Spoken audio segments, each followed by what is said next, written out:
Glass and Mirror Cleaner – tai efektyvus valiklis stiklui bei kitiems blizgiems paviršiams su antistatiniu poveikiu. Tai stiprios koncentracijos priemonė be alkoholio, bioskaidi, skirta valyti stiklus, veidrodžius, langus, nerūdijantį plieną, baldų paviršius bei vitrinas.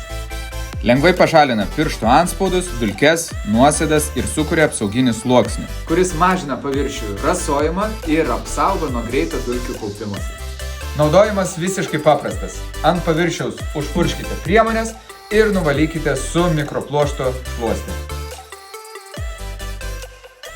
Arba nedulkančiu celiulioziniu popieriumi. Svarbus patarimas. Prieš priemonę naudojant pirmą kartą arba esant ryškiems matomiems nešvarumams, rekomenduojama nuvalyti paviršių šiltu vandeniu arba supercleaner. Tuomet blizginimo efektas bus dar ryškesnis. Papildomai naudokite Biotex šluostes arba mūsų popierių, švarai be dryžių ir pūkų palaikyti. Pro 7. Tikras malonumas valyti.